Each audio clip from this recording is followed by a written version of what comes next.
breve conversación con Guillermo Duarte Cacabel. Hola Guillermo, ¿cómo estás? Gracias por atenderme y mil perdón por joderte el día del partido.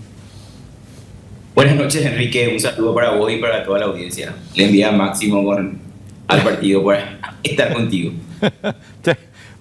Te juro que... No, Guillermo, te estamos molestando por lo siguiente. Estuve escuchando, mejor leyendo una entrevista que diste la vez pasada sobre este mismo tema, el choque con derivación fatal producido por Eugenio Sanabria Bierzi en la ruta Luque Sammer con un saldo de hasta ahora 4 fallecidos. Esperemos que se quede ahí el saldo, ¿verdad? ¿Y por qué me llamó la atención de la nota? Porque para mí hay un problema acá, no sé cómo llamarle, y es el siguiente. Guillermo, ¿quién le defiende a las víctimas? Porque ¿qué pasa si el Ministerio Público, que tiene el monopolio de la acción, resuelve arreglar, por decirlo, arreglar en el sentido legal de la palabra, no estoy haciendo ninguna connotación peyorativa? ¿Qué pasa así? Bueno, tu pregunta parte de la premisa de que estamos hablando de un hecho punible culposo y que el Código Procesal Penal, en el artículo 25, inciso 10, establece como una de las causales de extinción de la acción penal en los hechos punibles contra los bienes de las personas, entiéndase apropiación, lesión de confianza, estafa, y en los hechos punibles culposos se extingue la acción penal con el acuerdo o con la reparación del daño causado, siempre y cuando la víctima, y dice la ley, o el Ministerio Público, según el caso, presten su conformidad para ello. Esta discusión yo ya la tuve con otras personas en el sentido de que la gravedad de este hecho, lo significante que es el daño causado, le debería al Ministerio Público importar al punto de oponerse a que esta acción penal pueda extinguirse, aunque el particular haya llegado a acuerdos con las víctimas. ¿Y por qué digo esto? Porque el fin de la pena en nuestra Constitución Nacional es un fin que es de dos aspectos. Es la prevención especial y la prevención general. La prevención especial es cuando hablamos de impedir que esta persona pueda volver a causar un daño a la sociedad y se readapte a una vida sin delinquir. Pero la prevención general de la pena tiene que ver o hace a que sirva sirva como el elemento persuasivo para que otras personas no cometan este tipo de hechos punibles. Nosotros, los que observamos el video y los que observamos las publicaciones, vimos que en ese mismo lugar ya habían por lo menos 2 nichos de otras personas fallecidas en el mismo lugar. No sabemos en qué contexto, pero sabemos que es un lugar donde ya se produjeron muertes. Sabemos que este fin de semana que pasó tuvimos al menos 8 fallecidos en accidentes de tránsito de diferentes envergaduras y conocemos perfectamente del flagelo que es en Paraguay la conducción bajo los efectos de sustancias que impiden mantener los reflejos como deberían mantenerse para la conducción, ya sea alcohol, ya sean drogas, ya sean otras sustancias, porque también hay medicamentos que se consumen y con los cuales no se podrían conducir. Entonces, y nosotros tenemos una estadística que a lo mejor está oculta ni se conoce, de la cantidad de muertes que existen por este tipo de accidentes causados por estas circunstancias, ¿verdad? Entonces, desde esta perspectiva, mi observación como abogado penalista es que el Ministerio Público no puede aceptar una salida de conciliación con las víctimas. Aunque las víctimas tienen derecho a ser resarcidas y a lo mejor indemnizadas, el titular de la acción penal y el protector de la sociedad, que es el Ministerio Público, debe llevar esto hasta las últimas consecuencias, no solamente por lo que dije, sino también para demostrar a voces que desde el legislativo están queriendo incluso otra vez volver a modificar el Código Penal, porque tuvimos demasiadas muertes y como si fuese que aumentar las penas de los hechos punibles, de este tipo de hechos punibles, va a solucionar el problema. Como decía el profesor Schoene, nunca hay que cambiar la ley hasta no aplicarla del mejor modo que se pueda aplicar. Hoy tenemos una norma penal que castiga este hecho punible por haber sido cometido bajo las sustancias, bajo haber consumido alcohol. Tenemos un marco penal que va con un muerto de 3 a 8 años. En este caso, aplicando las reglas del artículo 70 que prevé el concurso de hechos punibles, que el concurso es cuando una persona viola varias normas penales o la misma norma penal varias veces. Y acá tenemos que este señor, Sanabria Bierzi, lamentablemente violó varias veces la norma penal del artículo 107, inciso B del Código Penal, lo que supone que se puede aumentar el marco penal en un 50% del marco penal establecido. Es decir, si es de 3 a 8 años, se puede aumentar 4, con lo cual tenemos un marco penal de 12 años. Y acá tenemos que hacer otro análisis para saber de que en realidad 12 años no es poca cosa. 12 años para una persona que tiene 68 años es prácticamente una cadena perpetua, porque es obligarle a vivir el resto de su vida en cárcel. Entonces hay que hacer el análisis en contexto, hay que hacer el análisis serio de que esto es realmente grave lo que pasó, realmente es grave lo que vivimos cada vez que nos acercamos a esta época del año. Fin de año, enero y febrero y hasta marzo son los meses donde se producen este tipo de hechos en mayor cantidad y la gente tiene que ser consciente de que puede ir a la cárcel hasta 12 años de pena privativa de libertad por cometer este tipo de hechos. A ver, Guillermo, desde el punto de vista ideológico yo estoy 100% de acuerdo contigo, no tengo absolutamente nada que objetar. Ahora, creo que acá yo creo que acá hay dos cosas, una fáctica y otra de derecho, ya. La fáctica. Eugenio Sanabria Bierzi está inserto como persona en el círculo social dominante de nuestro país. Y no lo digo tampoco con ánimo peyorativo, lo digo con ánimo descriptivo. Es decir, Eugenio es un señor que tiene, digamos, una función importante en el grupo Bierzi, o la tenía o sigue teniendo, pero está por ahí, y una amistad con Horacio Cartes. Es decir, con dos factores de poder real en Paraguay, aunque más no quieras mencionar el tema mediático, o si querés el tema político también.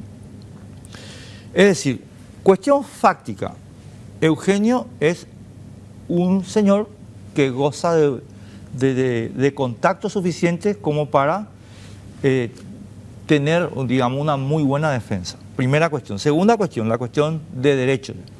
Pero esto sabes vos mucho más que yo. Lo que pasa es que yo pregunté algunas cosas ya sobre esto y te voy a tirar lo que me dijeron, pero que también es algo sobre lo que yo discutí mucho en el tema de Coabolaño y compañía. ¿Cómo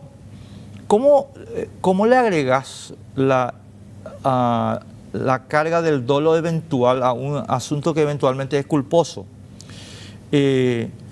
¿Cómo haces eso sin arriesgar toda la construcción jurídica de nuestro sistema penal? Y esa es la parte que a mí me asusta, no porque no esté de acuerdo ideológicamente con lo que dijiste, porque te reitero, estoy de acuerdo, pero creo que estas dos cosas van a interactuar para que esto quede impune. Bueno, comienzo por lo último, que es dogmática penal. La construcción del dolo / culpa, porque no es dolo o culpa, son fenómenos ontológicos totalmente diferentes. Se resuelve de una manera simple, en el sentido de que uno tiene que conocer qué es el dolo. El dolo es básicamente representarse el resultado concreto, y con esa representación decidir voluntariamente anhelar ese resultado es dolo directo de primer grado. Aceptar ese resultado como seguro, pero aún así actuar, es el dolo directo de segundo grado. O tenerlo como posible y ahí actuar, y ahí hay teorías para determinar si hay dolo eventual o no. Pero que haya dolo eventual o no, no es sinónimo de que haya culpa. Son fenómenos totalmente diferentes. El argumento que se usa en este caso del señor Sanabria Bierzi para decir esto podría ser hasta con dolo eventual, dice la gente, porque se representa de que estaba borracho y de que le podría matar a alguien. Esa representación en abstracto de una posibilidad genérica es la representación no del resultado muerte, es la representación de un peligro. Y eso en realidad no es suficiente para decir que se representó el resultado del homicidio. Lo que uno se representa cuando uno aborda un vehículo en estado, después de haber tomado alcohol, se representa que está con las capacidades disminuidas, se representa de que puede causar un accidente y de que ese accidente puede causar una muerte. Entonces esa es la representación de un peligro, no es la representación de una muerte concreta de alguna persona. Entonces no se puede con esta plataforma fáctica asumir de que él tiene un dolo eventual de matar, desde mi punto de vista. Asumiendo encima de que si una persona ya estaba alcoholizada cuando tuvo que manejar por algún motivo, ni siquiera se representó cuando asumió el volante que estaba borracha a lo mejor. O sea, hay muchos elementos que hay que analizar para analizar el momento en el que uno toma la decisión de manejar en estas circunstancias. Entonces, resolviendo dogmáticamente, por eso es que se aumentó el marco penal del homicidio culposo, porque el homicidio culposo estaba con un marco penal de 6 meses a 5 años. Y en el 2021 se aumentó cuando uno comete un homicidio culposo bajo los efectos del alcohol y de otras circunstancias.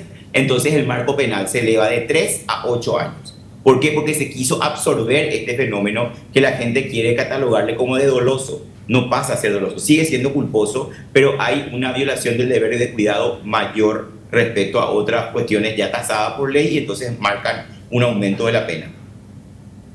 Entonces no deja de ser culposo el hecho, Entiendo. El evento que nos ocupa, por más grave que sea, ¿verdad? Porque siempre el resultado es el azar. Claro. La contracara de esto, ¿sabes cuál es, Enrique? La contracara es que hay conductas que, aunque no produzcan el resultado querido, se sancionan igual que si hubiese ocurrido el resultado. La tentativa de homicidio está castigada con la misma pena que el homicidio consumado. ¿Por qué? Porque el disvalor está en la acción, en la conducta, no en el resultado logrado. Lo que nosotros no queremos son personas que actúen de esa manera. ¿Por qué? Porque pueden producir estos resultados. Entonces el disvalor siempre es la acción. Eso es uno. Dos, a lo uno que vos me planteaste, que sea Sanabria Bierzi, que sea amigo de Cartes. Yo te digo que hoy en el Paraguay nadie tiene el poder absoluto. Hoy está todo diluido. Hoy todo el mundo depende mucho de la opinión pública, depende mucho de ustedes. Hoy le publicaron a Aldo Cantero 3 o 4 entrevistas y ya está con un sumario con una cuestión. O sea, ustedes exponen algo y no hay autoridad pública que resista. Ocurre algo y no hay un tendotá que diga no va a pasar nada. Entonces, a mí esa preocupación que vos tenés hoy por las redes sociales, porque cambió el fenómeno en cuanto al manejo de la información, cambió el fenómeno del manejo del poder y hoy tenemos medios que tienen una tapa y digital y marcan la ruta de los ministros de la Corte y del fiscal general. Y eso vivimos todos los que trabajamos en el Poder Judicial. No te digo en el Congreso, porque el Congreso es una vergüenza. Ellos no tienen ni vergüenza de sí mismos ni de la otra cosa que pase. Pero te digo es en el Poder Judicial y la Fiscalía, que es el rubro donde nosotros estamos trabajando con esta situación que estamos analizando. No te voy a sacar el tema, pero sí voy a mencionar que estos mierdas metieron un gol. Bueno, ya, tranquilo, hay tiempo. Guillermo, no, yo entiendo tu punto, pero ¿sabes dónde ese punto que acabas de mencionar, que sí, esto es así como estás diciendo, ¿sabes dónde termina? Termina cuando el énfasis informativo se acaba, porque aparecen otros sucesos. Y ahí es donde entra la cuestión que yo te señalaba. Fíjate, Nos contaba el abogado de la familia, o no, el hermano, el señor, el que es Eduardo Pattender. Eduardo Pattender nos contaba que las hijas de Eugenio ya contactaron con ellos y que ya ofrecieron, digamos, un acuerdo, una compensación. Pattender dijo: yo no voy a tomar la decisión porque a mí puede resultarme súper atractivo, pero la que va a decidir es mi hermana, que es una de las víctimas directas del hecho, ¿verdad? Entonces, eso va a operar, pero no hoy, porque hoy está todo caliente, digamos. No. En un mes y medio, este tema está olvidado. Y ahí se viene el acuerdo y chao, se acaba. O sea, la construcción que vos hiciste sobre el supuesto de la presión mediática, en un mes y medio no está más, mi querido Guillermo. Para mí ese es el problema en una situación como esta. Y mira, yo creo que hay momentos, claramente esto va a dejar de ser noticia porque va a entrar en la etapa investigativa, va a entrar en la pericia. Pero este caso, cuando se tome una resolución, yo te aseguro que nadie va a querer tomar una resolución, porque es el efecto. Esto es como una superficie que vos le tirás un pasto todo seco, le tirás un fósforo y se prende. Este es este caso. Parece que está tranquilo hasta que se prende. O sea, llega alguien a publicar de que se arregló esto y nadie sabía, y esto explota, y el que firmó y aceptó esto, después el jurado de enjuiciamiento les tiran acá, y así son los casos. O sea, la gente ya tiene experiencia también. Es cierto que los casos se enfrían, pero es cierto que estos casos se prenden como reguero de pólvora, sin ningún problema. Esa también es una realidad. Y los magistrados y fiscales son conscientes de eso.